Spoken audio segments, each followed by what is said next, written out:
Start streaming. Hopefully this works. Oh, all right, here we go. Yeah, we're live. Oh, stop. All right. Hello and welcome to episode 5 of Two Cups of Black Coffee. My name is Mo, and with me I have Alezar again. How you doing? Good. How are you doing? How are you guys out there in TV land? TV land. You So remember TV land commercials for Nick at right, Night? dude. Yeah. I finally realized that I was old when Fresh Prince of Bel Air came on Nick at Night, Uh-huh. and I was like, Wow, really? "Yep, Fresh Oh Prince of Bel Air is no. on Nick at Night," and I was like, "I'm not that old. I'm not that old." That's a far cry from like the Dick Van Dyke Show Yeah, and and I Love Mr. Lucy. Ed. Yeah, and all the other things that were like in black and white back in the God, so day. let's think about it. I Love Lucy was what, the 50s and 60s? Is that correct? Maybe. Yeah. Uh, So does that mean Fresh Prince of Bel-Air is like classic TV? So like anything in the 90s is classic. So like the original Full House is classic. And I mean, what's like what's the year? I mean, Family Matters. what's the time span? Is it like 20, 30 years? I don't know. Because hold on, we are going to be totally derailed, but that is totally fine. Let's use This is how natural conversations go. I bring up this thing and we're like, oh yeah, a squirrel. let's pick up And I then Love we just Lucy. go. I Love Lucy was 1951 to 1957. All right, so it was mid Sure. 50s. I remember watching it when I was young, and that was in the 80s. So that's 30 years. Yeah, about 30 years. Hmm. So if we're going by that logic, Fresh Prince. Oh my God, bring this back up. Fresh Prince was 92.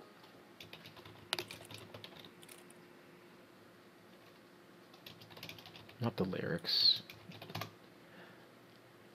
Fresh Prince was 90 1990. to 96.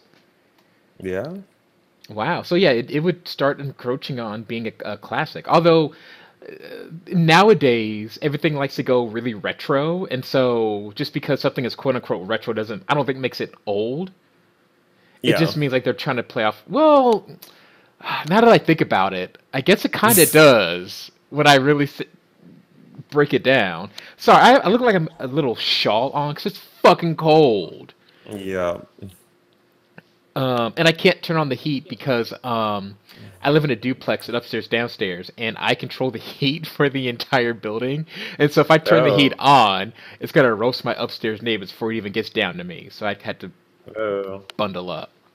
You gotta brave it. Yeah, yeah. I won't be. Looks like you're out in the streets in your shawl waiting for your rations. Like I'm working at Amazon and I didn't make enough money to buy Oh my God. food. What an interesting segue into one of our topics. What topic is that? So one of the topics that I wanted to bring up was I think we talked before how Bernie Sanders kind of having this little all-out attack on Bezos and Amazon. Apparently, this is the only battlefield, and another arena is actually Scotland. Oh, really? Um, yeah, where the first minister, Nikolai, is it Sergian? I think that's how you maybe pronounce her last name. But long story short, she's pulling the plug on multi-million dollar grants for Amazon until they start paying the Scottish workers a living wage. Mm. So, I And mean, that's like a real hard policy drawn in the sand kind of situation. And if I remember correctly, I think Scotland was one of the countries where there was protesting, like more larger scale protesting right. about the conditions. So that kind of almost that might be why it's more of a thing that has reached her Mm-hmm. because it was a bigger thing rather than, we're kind of like talking about it here and there, but there's no like giant, huge Amazon protests across Right. all. Like, we're not really getting that necessarily. Yeah. So it says they're suspending the grants so they pay the Scottish workers the living wage. I'm assuming the minimum wage is different than the living wage because that's an odd That's the odd Because if the living wage were the minimum wage, they would just say the minimum wage. Or am I getting that all confused? That sounds right to me. Okay. Because I mean, if it was minimum wage and they're paying under minimum wage, I would assume they would have received some sort of fine Right. or Okay. penalty or something. So I assume they are paying minimum wage. Right. But Scotland does have some sort of stipulation on what the actual quote unquote living wage is for them. Okay. Which unfortunately I don't think this article actually specifies exactly what it is, which would be nice. The And that, the living wage is 8.75 that in pounds. That is. oh, so okay, yeah, you're right. Is I know it's also doing pounds. Mm-hmm. Yeah, so 8.35 pounds is 40 pounds short of the living wage. So yeah, so 8.75. Okay. Yeah. So it's like they're close, but not quite. Right. Huh. I would be interested if Amazon's the only company there not paying the living wage. Or if there are other stipulations, like if I'm a small business, for example, if I run a little comic shop, obviously I can't pay my workers the living wage. I wonder if like there are Yeah. exemptions for certain companies, like for certain number of employees and things like that, or like revenue Yeah, that the number of company makes. employees. Hmm. Yeah. Yeah. Which I mean goes to something that I always kind of specify and we talk about is like that's where the compromise is. If the solution will help 70% of people and a certain percentage of businesses, like let's say 65% of businesses are able to do that, and you enforce it, what do you do about the other, 35% Mm-hmm. of businesses that can't? And then what things do you put in place to protect them? Yeah. Because I think that's kind of the problem with both sides is that neither side technically looks at the flaws of its policies or the Mm-hmm. consequences of its policies. It just tries to continue to sell the overall benefit. And Yeah. then when you don't address those people who are kind of missing out or not getting the benefits of that particular change, that's when you embolden a lot of people because you're not speaking to them or you're not acknowledging them or you're Mm-hmm. not bringing up their something to help them. And then that's how you get the kind of scenarios we end up in where you get these arguments about these less likely possibilities or this slower scale chance of something bad happening due to a policy. Yeah. And people just attach to it because the group that's pushing the other agenda has yet to talk to, speak of, or figure out a way to minimize those problems. Mm-hmm. Again, with the $15 an hour wage, everyone says small businesses can't own it. Okay, I'll tell you, small businesses don't have to pay it. Done. Let's figure out what a small business is and make those things. Boom. Now, what else is your problem? Right. Done. Done. That's Yeah. it. That's all it is. Done. That is like literally every situation. Done. We're done now. I addressed your concern. I made a solution where it affects them less. Obviously, it's probably not going to be 100% perfect, but I still addressed it, and I still put something in there to help it. Right. Being as close to perfect is better than being not there at all.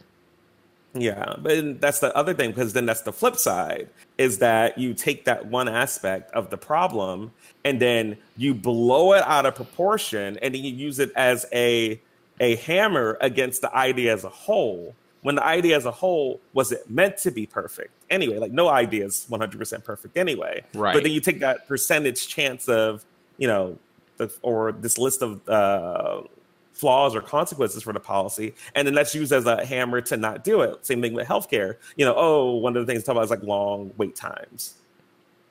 That's why it just won't work here because of long wait times. And then of course you have to go into what do you mean by long wait times? And for what? You mean electives? Yeah, they're longer wait times. They're electives. We're still saving everyone else's life for everyone else's emergency or problem. But okay, there's long wait times. Okay, so if we adopt Canada's thing, how about we do something to attack long wait times? Done. Like, we're there. Done. Game, set, match. I don't have to yell at the umpire. There was no stolen from me. I'm not Serena Williams. Like, you know, but it's literally like, it's just like that. And that's what compromise is supposed to be. It's not, oh, there's a problem, scrap the whole fucking thing. Right. We would never get done with anything. You know, that same thing goes with gun control. And people talk about gun control. Yeah. Oh, criminals will still get guns because they don't follow laws. I'm so glad you defined what a criminal is. Congratulations. Congratulations. That's exactly what a criminal does. They don't follow the law. Which means they'll still get guns? Yeah, they don't follow the law. Yeah. Yeah. I'm glad we got here today. That was a riveting piece of information, sir. Thank you. Right. And then you've got people on the other side, let's say, of the gun law, where it's like, let's ban all guns, right? And it's like, okay, how are you gonna do that? Like, do you really think people are just gonna give up their guns? Like, oh yeah, you're right. Now they're against the law. Here you go, Mr. Government. No, that's not gonna happen. No, and I mean, the one thing that does make America different in that whole arena is the fact that we have the Second Amendment, where other countries treat gun ownership as a privilege. In America, it's specifically a right. And I mean, I would say that there are some people who do say that, like ban all guns. But I mean, in general, most politicians have never gone that far to the extreme. Is usually better background checks, right? Wait periods, like understandable. They always call it like reasonable gun control or common sense gun control. Like that's usually it, because I mean, the left knows, like, they're not taking anyone's guns. Like, they know. Like, there's no point in pretending.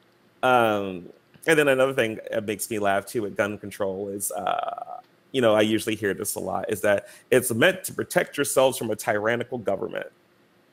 I'm like, okay, so in the Days of Future Past timeline, where the government loses its shit and tries to control people, sure, there is some percentage chance that that could happen. But I argue, is that percentage chance worth the potential benefits of gun control?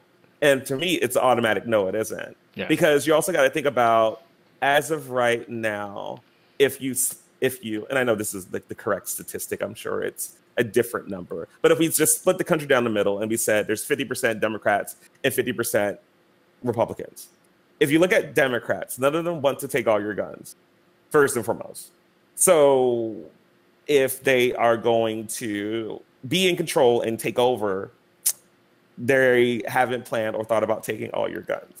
That's just not in their modus operandi. You could argue it's a slippery slope once they did this, blah, blah, blah. But well, I mean, Obama was president for 8 years, and we didn't take your guns. Actually, the assault rifle ban lifted under the Obama administration. Well, he didn't lift it; it expired, and he refused to renew it. Let me use the correct verbiage. Yeah. But still, he didn't renew it. You know what? A fact that I learned that surprised me. Gun manufacturers sell more guns under a Democratic president than they do a Republican president. Yeah, it sounds like there's some sort of overall corporate agenda that can make money off of a Democratic president due to enacting fear marketing about the loss of guns. Yep. Which brings me to the flip side. When we look at currently who's in power and the other half of the country, Republicans, they are your government, are heavily pro-Second Amendment. And they always usually have some portion of power in government. So what is this government? Like, explain to me what this government party in the RPG is that's looking to take your guns and take over. Yeah. Because you have half the government more than fine with everyone being shot up and everyone having guns. And right now they're in power. They have no concern or interest in taking your guns.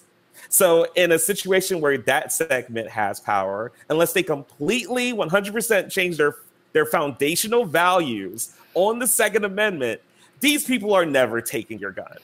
Right.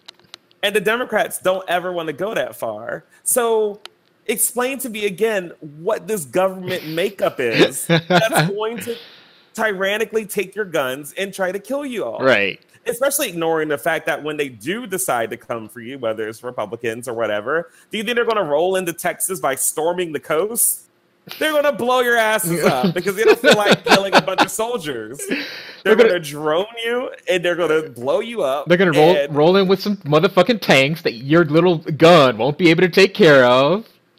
Because they know Texas has all the guns. So we're just going to blow them up. But that aside, it's just kind of like, yeah, there's a percentage of that happening, but how real is that truly? Because again, right now, the group in power and what's technically half the country wants less gun regulation. Like they want even less in a lot of cases. So it becomes even more and more unfeasible to even entertain that alternate timeline. Right. Even though it's a chance it can happen, the way our government is and the way the political parties are in their current state, we're not getting there in terms of like taking your guns to make the citizens more easier to, take over or control or whatever. We're just not there, guys. Right. Your guns are safe as long as Republicans stick to their usual values and as long as they have some presence in control of our government. That's it.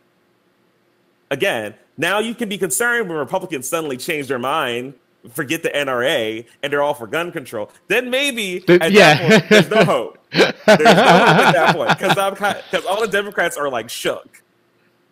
And then the Republicans are like, yeah, it's finally time to enact our plan.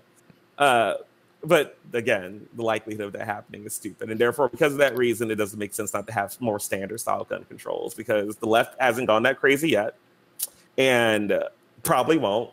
And the right isn't having that noise forever for now. Yeah. So it's another point that's kind of like, guys, this is fucking stupid. I'm sorry. This is a really, really, really irrational fear. Right. Like, again, do you not know who's president? They like you having guns. You're fine. Don't worry about it. Fine. Anyway, that was a large tangent. But, yeah. What were we talking about? Oh, Amazon. That's... Yeah. Well, it just led into the idea of, because you mentioned exactly something that I would think or assume they may have thought of is Amazon the only one doing this? Oh, yeah. Are there any other places not doing a living wage? And for businesses that clearly can't afford a living wage to maintain, are there some sort of stipulations or exemptions for them to still run the business while doing, making less money so they can't afford it? And there probably is, I would hope. And if not, they should look into it because that's the best way to help everyone. Mm-hmm. It doesn't harm the small businesses who are trying to grow to a point where when they do make enough money, maybe they can make those payments. Maybe they can pay those workers that amount. But for now, it's not stifling, business creation. Right. Which is exactly what the hell compromise is supposed to effing be. And that's exactly what Congress is supposed to do. Yep. 100% agree. So, let's see. Nice. What else do we have on the docket? On the docket? Yeah. So, some forewarning. Let me charge my Fitbit. This is probably going to be a short show.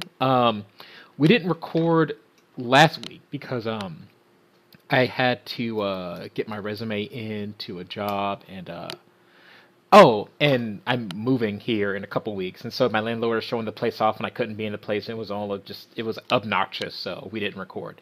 And I've been really busy this week, so I didn't bring any topics. I do want to talk about Dead Cells, a game that I've been hopelessly addicted to. Oh my god, it's so good. So if you've listened to my previous podcast, Secret Cow Level, my friend Corey was playing it in paid early access, and she ranted and raved about the game. So Dead Cells is a rogue light game and a Metroidvania light game. So you've played Dark Souls, right? Yeah. Okay. So you know how you get so far and then you die and lose all your shit and you go back and get your shit again, right? Or if you die before then, you lose that shit, right? So yep.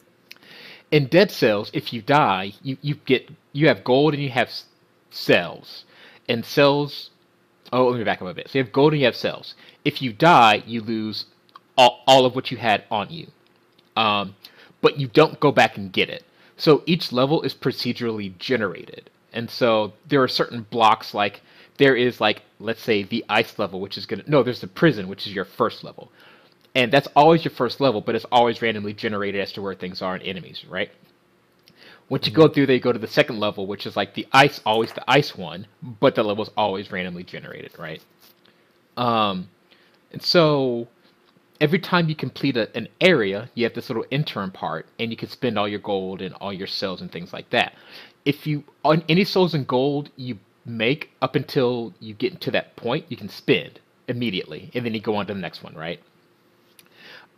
There are blueprints that you can get, where if you get a blueprint and you manage to take it through the area without dying, you can spend souls to make that weapon appear as a random drop in the world. So you can kind of pick and choose uh, certain weapons that you like. If you don't like a weapon, you can not spend souls on it to have it appear and things like that. Weapons and bows and traps and all kind of things blueprints do, right? And it's kind of Metroidvania-ish, where everything's randomly generated, but you can only proceed to the next level. So, for instance, in order to get through the second level to the third level, you need an ability that makes a vine grow out of the ground, right? Well, you need to find the enemy in the second level that gives you that ability, or else you can't proceed on. And so, a lot of times, your runs are going to be going through the second level over and over again until you get strong enough to defeat that enemy, and then you can proceed on to the third level, and so on and so on, right? And the game is massively addictive. So normally I don't like Dark Souls games or roguelike games because I hate the fact that you lose all your progress and you have to restart over again from zero. Hmm. This game is different because you get permanent upgrades. So remember earlier when I mentioned you lost your money and you lost your cells?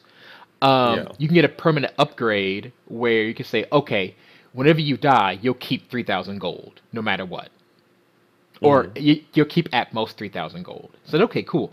So now when you start, you can actually buy weapons right from the start, and now you're more powerful than you would be without it, right? Yeah. Um, you get a health potion which you can only use once throughout the entire run. You can upgrade that to use twice and upgrade again to use it 3 times. There are mutations you can get that affect your run. So, for Hmm. example, whenever you go through an area, you can say, okay, I'm gonna get 5 hit points back every time I defeat an enemy, or every time I Sure. defeat an enemy, I get 130 DPS for a couple seconds. Right? You can kind of modify your run like that too. Um, so even though you die and lose, I believe your souls you still lose. I haven't found an ability yet to let you keep souls. Um, you still keep some semblance of power throughout the game. Hmm. So when I was playing, I couldn't get to the first level. Then after a few more runs, I was like, okay, I was able to defeat the first level. Went on second level, took a couple of runs till I could defeat the second level. All right, good. Now I know what's going on. And so it's very, very slow progress, but it's meaningful progress. Like I can see myself getting better. Like I can say, oh, I know all these enemies' tells, and I can just breeze through. For instance, I just got to like Yeah. the fourth level, and they're enemies I've never seen before. So now, if I die, I gotta play through level one and level two and level three to get to level four. But each time is easier, is because I've already played through these. I know all the enemies' tells. Yeah. I can buy weapons earlier on, so it's Hmm. less of a grind than Dark Souls would be or any other. I think Rogue Legacy was another popular one that I really didn't like because Yeah. you lost a lot of your progress in that one too. Yeah. I don't think I played Rogue Legacy, but I do know with Dark Souls, it is somewhat of the same idea. Because you only really lose your souls if you die twice. Yeah. So if you go through it the first time and die, if you make it back, you can recollect your souls. And then, of course, if you die again, those new souls drop. You have to lose twice to do it. Hmm. However, you get to a point where once you kind of understand the layout of the area and you know where your fires are, you can grab those souls, run to the fire, and spend them Hmm. so you can upgrade your health or buy an item or upgrade your gear or something like that to be stronger to progress. So you do have those areas throughout the game where you can say, A, it's too safe, it's too dangerous to go alone. Let me upgrade some shit before Yeah. I keep going, or you can brave it and lose it. But you do have that ability to kind of say, you know what? I have to restart this area over again. That's going to really suck, but I would feel better. with an extra 100 health. Mm-hmm. Or I would feel better with upgrading those pair of boots I haven't upgraded since level 1. And, now all of a sudden you're in a better spot, a better position to not only redo that level, but get progress. So there are a lot of additions to the roguelikes, which is why I guess Dead Cells is so popular. Outside of their drama, did you see their drama? No, I didn't. I think it's Dead Cells. Well, okay, so it's not Dead Cells' drama. It's actually IGN. Oh, yeah, where the guy copied the review from the YouTuber. Yeah. Yeah. I heard all about that. Then IGN immediately fired him. Yeah. Good job, IGN. Yeah, good job. I mean, normally, there's nothing else to say here. I've got other issues with IGN, but good job. Mm-hmm. Yeah. So yeah, I'm glad it's so good. I'm glad it's doing well, and I just love that indie games is such a thing now. Yeah. Like you think back in the day when you had like RPG Maker, like .001, and you're like, oh, I'm gonna be a game maker. And you have like all this like horrible ass sprites and shit. Yeah. And then you get in stuff where there's like full feature releases of games made in RPG Maker, like Lisa. Yeah. Such a good stuff. Anyway, it's good to know that we're at this point. Yeah. Also, so this is either people either like this or hate this idea. So in every level after the second level, there are timed doors where if you get to them in a certain time frame, it'll be unlocked. You get like bonus souls, you get bonus abilities, and like usually like a good weapon or two, right? But you have to make it there. I think to get to the first time doors, you had to beat it within 2 minutes. And then each one is like an extra 4 after that. I can't remember. Or extra 2. I can't remember. Anyway, and so you can either play it nice and slow and like just not be able to get to the doors, or you can kind of speed run it. So it's a risk versus reward. So if you take it nice and slow, you're collecting all the souls and all your gold and things like that. But if you need to speed run it, you need to ignore a lot of the enemies so you don't get a lot of souls and you don't get a lot of gold. But if you make it, you would make more than what you would have just going through slowly. But if you miss it by like a second, you may want to restart your run because now you're terribly underleveled. Mm-hmm. But yeah, the game is fascinating, and I kind of want to do not a review, but kind of explain like why I think that game did so well, because it does a lot of things right. Like the incremental increases in power is really nice, and I rant and rave about this about Dark Souls, but I hate the fact that their hitboxes are so fucking spotty and so big for no reason. Like if a sword is this big, have the hitbox fit there. Don't extend it or have it lower at random points in time. Like, just let me know where it is, right? So I have issues with that. But in Dead Cells, I know exactly when I fucked up. Like, I got too greedy, or I should have dodged there, or I shouldn't have taken this encounter when I had no health, right? I know every time I died, it has 100% been my fault. And I'm like, okay, well, I fucked up. Now I know what not to do, or now I know what to do.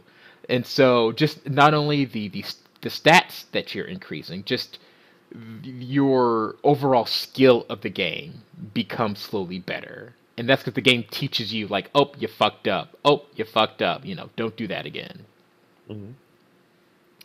No, makes sense. Yeah. I mean, Dark Souls would go a long way to have, if you died from some sort of AoE attack or something like that, it would go a long way to have literally the MMO style of like a flashing targeted area or something like that. So when you're standing there, you see, you're like, oh shit, I'm still in this shit. And because at this point, gamers are trained to dodge like red zones. Like that is like our military training. Don't stand in the red. WildStar was the worst one. Did you ever play WildStar? No, I never played WildStar. Oh my god! So I remember. So a lot of things in WildStar are AOE's. Like a lot of abilities are AOE's. So the first time, and you're trained, to jump out of the AOE's. So the first time I did PvP, and there's like, I forgot the number, but it's like, let's say like 5 on 5 or 10 on 10, and they all reach that middle point together. There's nothing but circles. There's red everywhere. And you're like, holy shit, I'm dead. I just dodged out of like 5 boxes, and I'm still like in 3 new boxes. And just shit. But I'm just saying that game really teaches you to like essentially just not fight, just Yeah, run, yeah, just and run.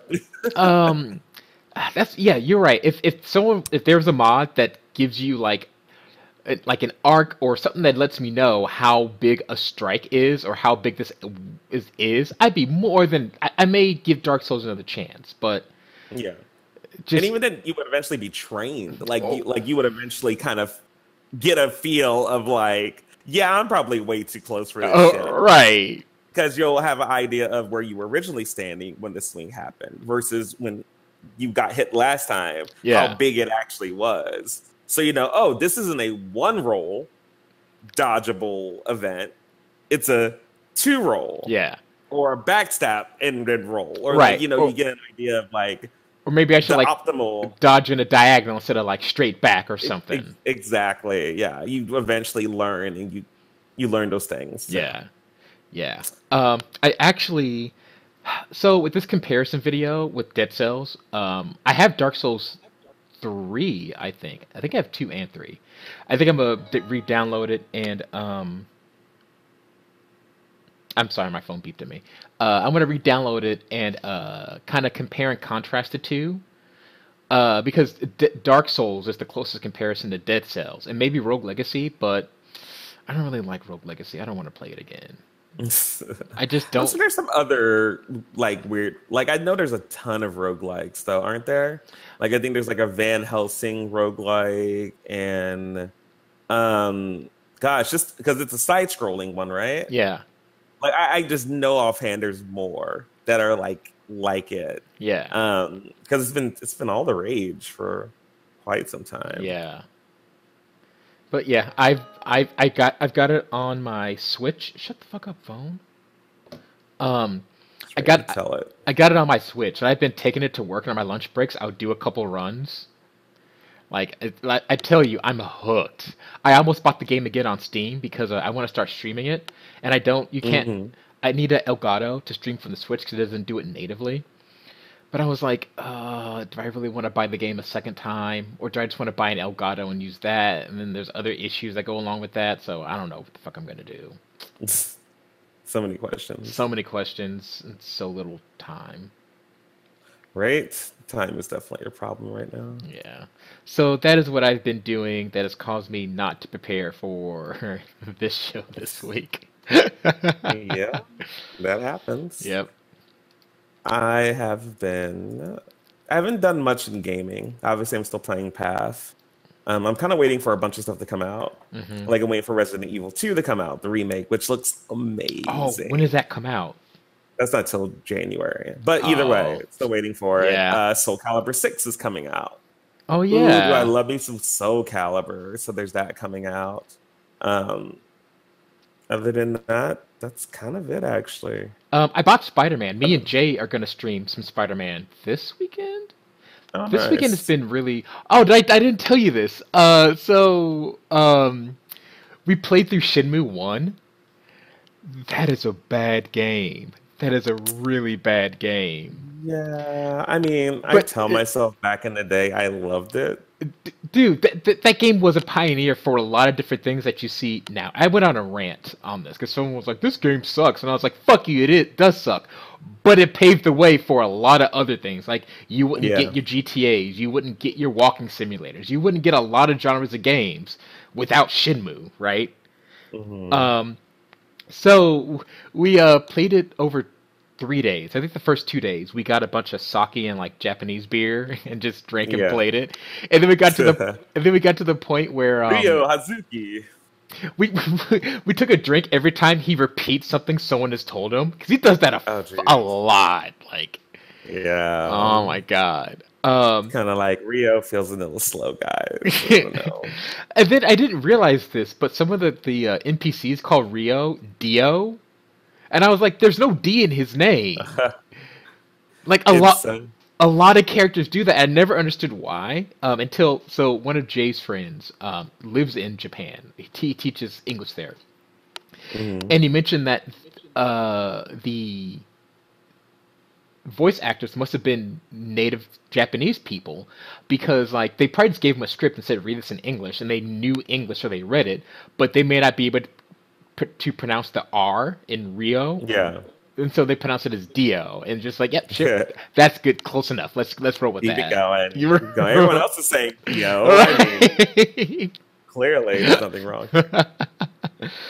Yeah. It's so funny. Speaking of Shenmue, my handle on a lot of games I play, I always had two of them. It was either Tiger Brutal or Tiger Storm. And if you're replaying Shenmue 1, those were like, because remember, this came out forever ago, right? But Tiger Storm is his grappling move. And Tiger Brutal is his roundhouse kick. Yeah. And I've had those forever. I love Shenmue. Me and a friend, we're both big into martial arts. So we love that game for like the abilities and stuff like that. And honestly, as rough as that game was, I remember the last little like end battle being kind of freaking sweet. Yeah, when you're fighting when you're fighting like 70 motherfuckers on the dock. Yeah. Yeah. And the guy in the black suit's like helping you. Oh yeah. I'm like, this is freaking sweet, man. This is really good. And they had to fight like Tama Finland. Is that his name? No, it's not. But he looks like Tama Finland. Like he's Finland. He's got the hat and the fucking leather and everything. I'm like, that's Tama Finland. Don't be playing. Yeah, it was fun. Yeah, but we finished that. Actually, we had to not cut it out, but we were really drunk by this point, and he was working. You know, we had to work at the dock for 5 days. We got to like day 2, and I was like, this is fucking boring. Like, I'm done watching you move this box from building A to building B. Like, this is dumb. Yep. He's like, but there's story in the middle. I was like, I know, I'm bored. Like, let's just fucking beat this off camera and then get back to it. Like, fuck. Yeah. I mean, the story itself was something very riveting anyway. I mean, it was super confusing. Like, there were multiple times I'm like, why are we talking to this Chinese man? He's like, because Chinese man knows this. I'm like, how does a Chinese man know that? He was like, shh. This doesn't make sense. Called suspension of disbelief or whatever, right? Right. If you want to watch our playthrough, what's his... I think it's J Holler 2? Is it just J Holler?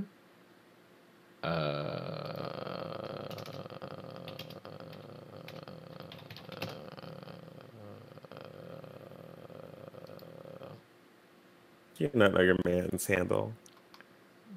That's not it. What? Did I spell it wrong? Oh, I did. There's no H. I don't remember his handle. Well, hopefully he will find it by the end of the podcast. So you can plug it so you guys can watch him. It's just J Holler. JHALLER. Go watch his shit. So we beat through Shenmue 1. And we started Shenmue 2. I think we're going to play through that. We're playing that and Spider-Man. So I bought Spider-Man. I haven't played it because we were supposed to stream it last weekend, but we went to the Ren Fair, and then we went out to drink, and some shit went down that Saturday at the bar. That's oh my god! That's the way to put it. Oh my god! So we didn't get around to playing Spider-Man, but he has it because I looked at his place. So I was like, we're gonna eventually play it, fucking whatever. So I think this weekend we're gonna be playing Shenmue 2 and Spider-Man. So that'll be a lot of fun. Mm-hmm. Sounds good. Yep. I haven't played any. Make sure you guys tune in. Yes. If you follow me on Twitter, I don't remember what my Twitter handle is. I should really remember all. I don't like. Skeptic Minotaur. Follow me, and I'll be posting when we stream. There you go. Let's see. Probably move on to the next topic. Go for it. So, I mean, this is getting... I guess this is kind of old news. This is what happens when you kind of skip a week, because there's always like new stuff to talk about at this point. But one of the big ones was Trump falsely claiming that 3,000 Americans in Puerto Rico did not die. Oh, yeah. Yeah, that was a huge one. I think most people are probably to the end of what they need to know on that one. I mean, long story short, he's wrong. Yeah, yeah, he was wrong. There's And not much else to say about it. there was so I'm not defending him in the slightest, but um there were reports after he made this that I'm gonna try to remember this as much as I can, or as close as I can. But the initial death reports were far lower, like around 50 to 60. They weren't at 3 to Sure. 7, like he said, but they were really low. And then Yeah. when they recounted, they were like, "Oh fuck, a lot more people died here than we thought." And so then that's why there Right. was the entire jump, and that's why he's claiming like fake news and Democrats are after me, blah blah blah blah blah. It's like no, it's just that we recounted and realized that we were off by a couple thousand. That's what happened. We're not after you. So Yeah. I can But he made it about him. he made it about him, right? Um, and so I can see No, again, you not can't. defending him. I can see why he said it, but it's No, wrong. you can't. And admit that it's wrong, Trump. Admit it. That's all you got to do.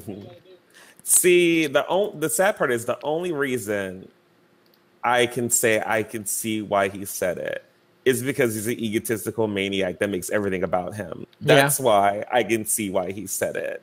Why he said it isn't a good reason.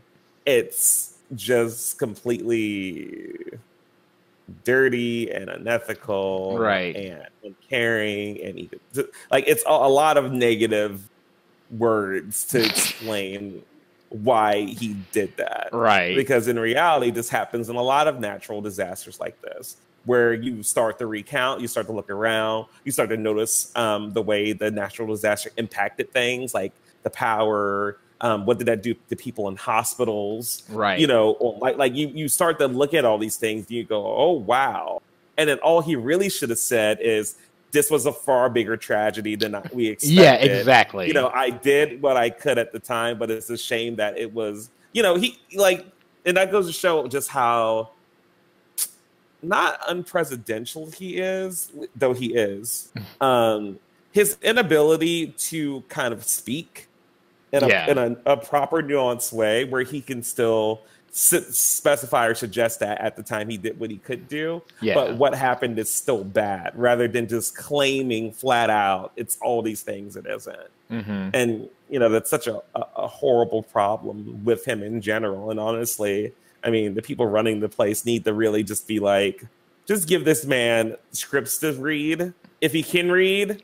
I mean, just like, just give him something to read, because at this point it's old, it's tiring. Yeah, and everyone's over it. Just pretty much. Everyone knows he's a bad president. We just take the next 2 years and just let him go. Let him go. There's something. Yeah, so not much else to say on that one. Right. So the next one I kind of want to bring up, and this is interesting, and this is obviously it kind of harkens back to our last podcast where we had our Mortal Kombat disagreement. Oh yeah.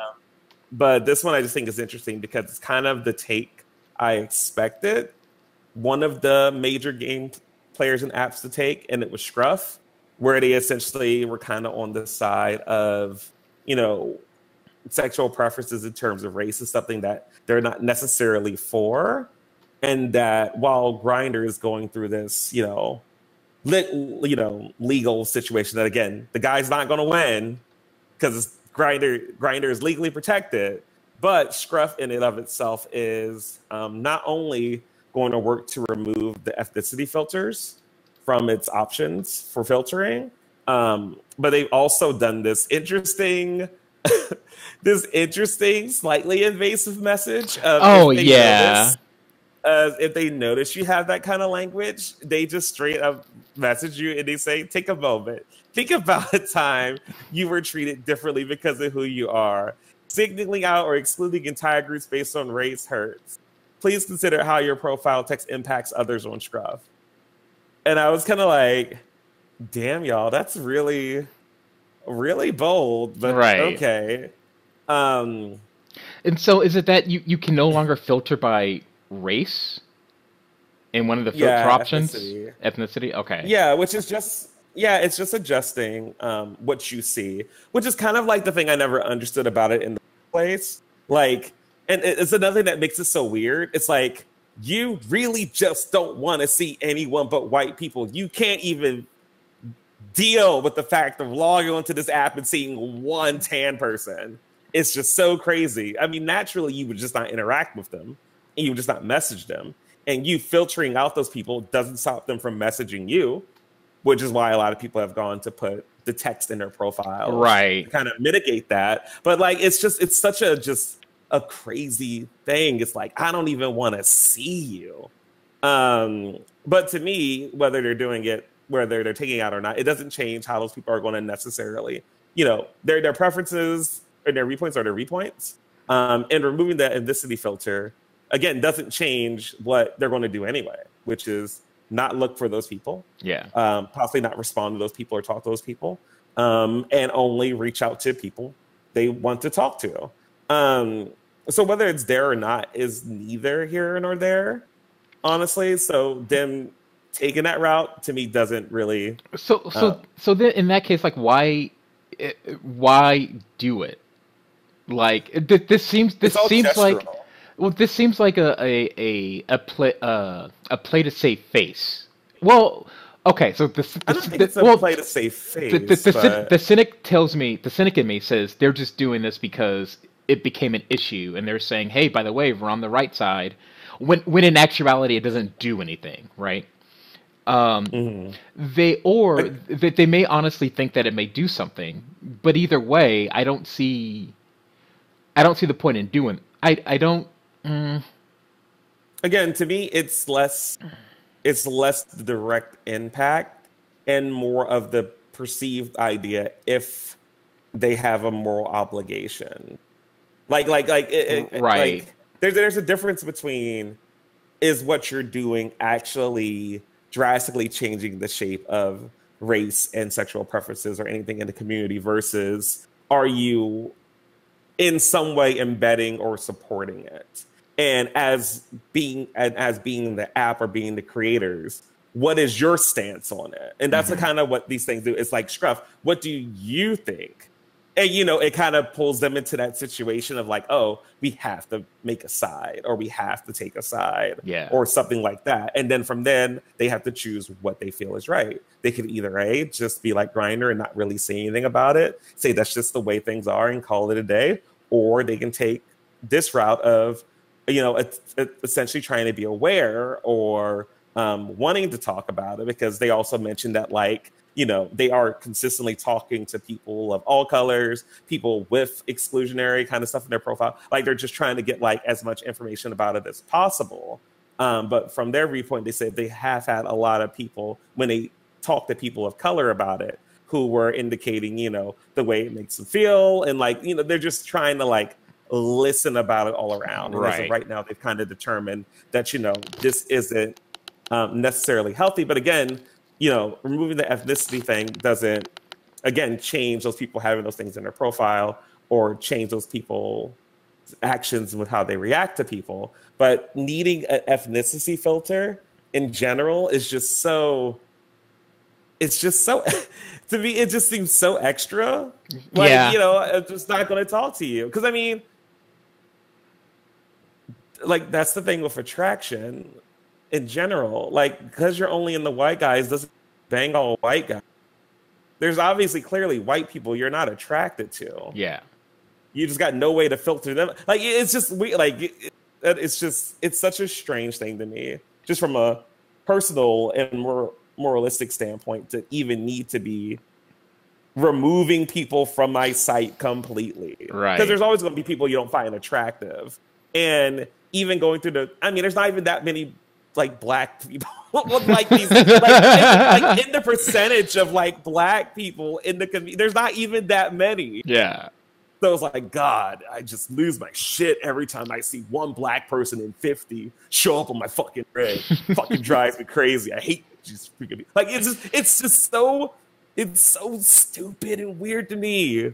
But that's what I'm just going to leave it at. Right. And it was just interesting seeing Grinder's position of kind of being like hands off, and Scruff being like, oh, we're going to be more proactive about it.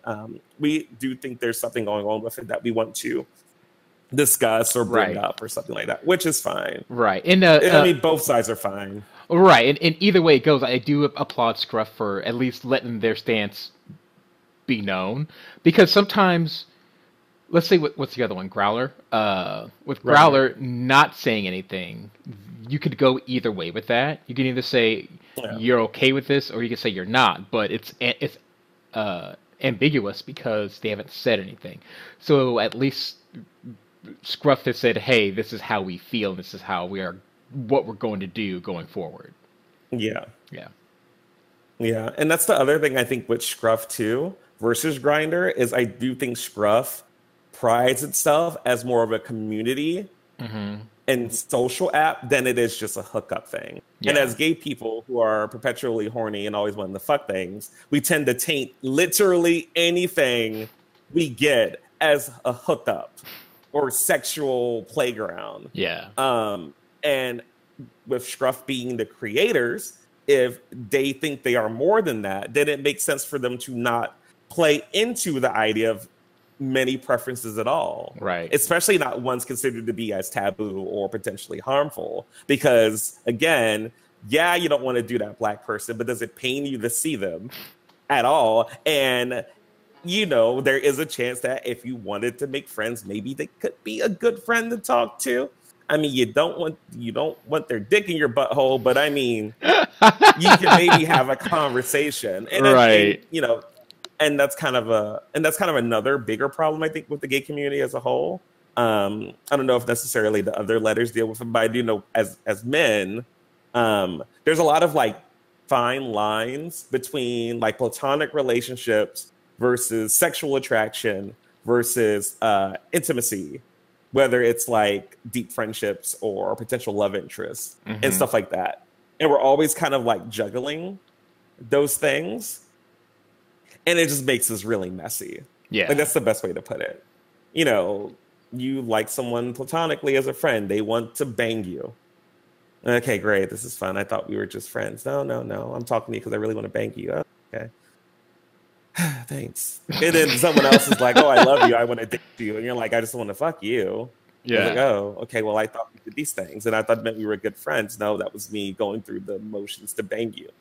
Oh, okay. Like, it's just like all this like crossed wire shit that just doesn't help. And that's why I think it comes to like a serious head on these apps where people are more quick, more to the point, more focus on a single thing they want. And it just really brings out the just kind of gritty non-niceness of the community. Non-niceness?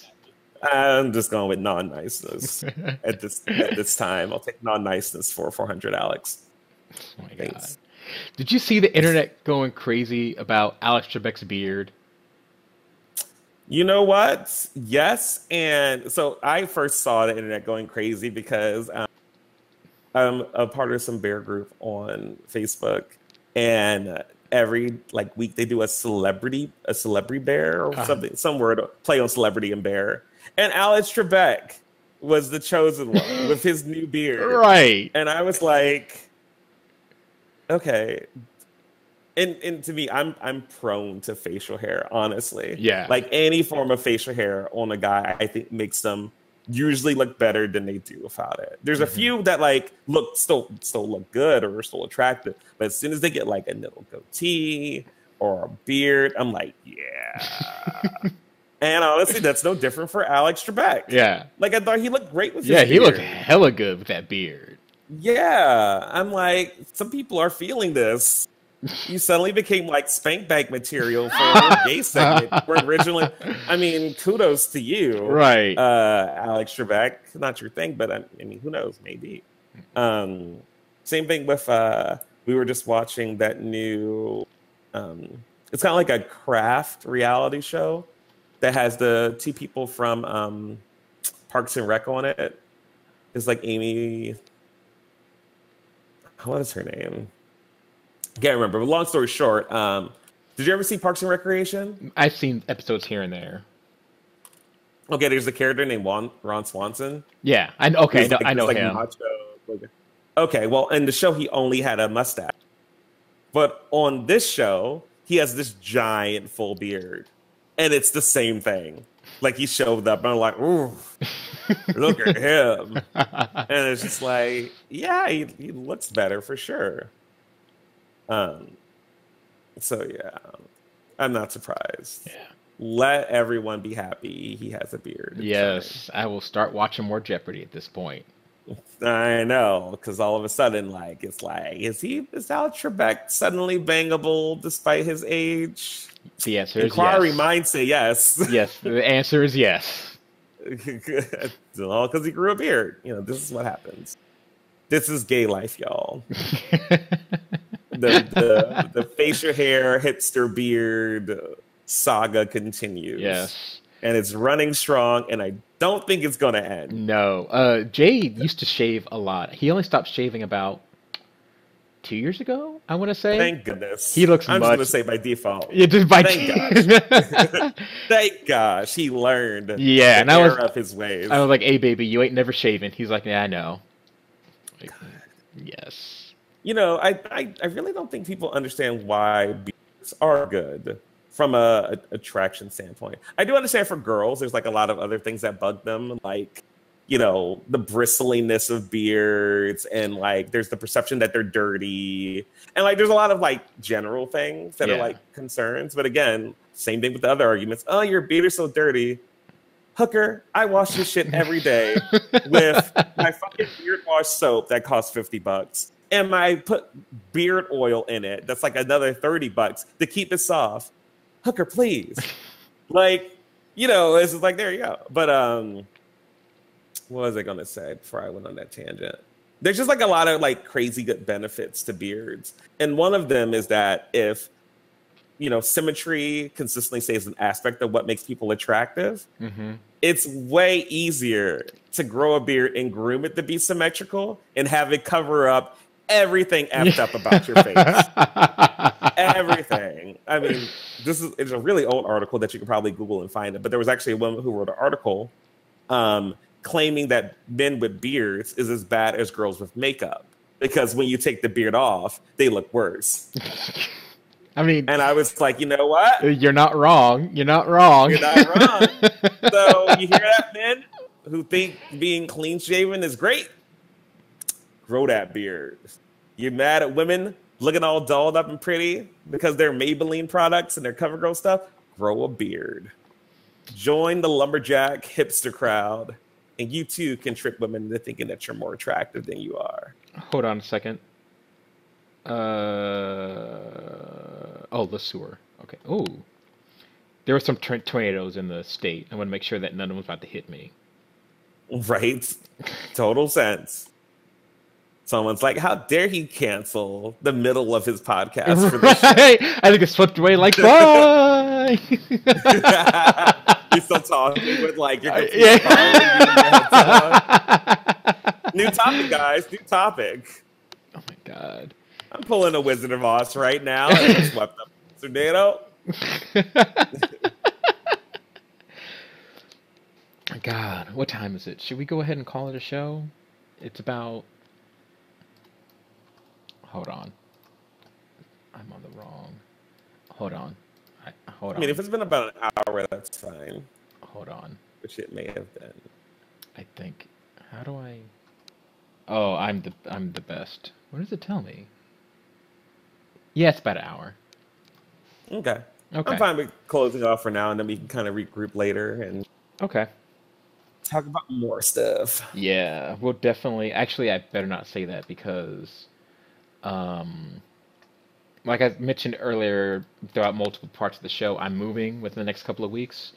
So we will shoot to do a show for sure next week. It's the week after that gets a little weird because I may have tear down all my shit and then move the next day and then get it all back up and blah blah blah blah blah, moving shit that's boring you don't want to hear. Anyway, We will shoot for next week. You can see us here on our YouTube channel. Just search for Two Cups of Black Coffee. If you don't see our lovely faces, you're not on the right channel.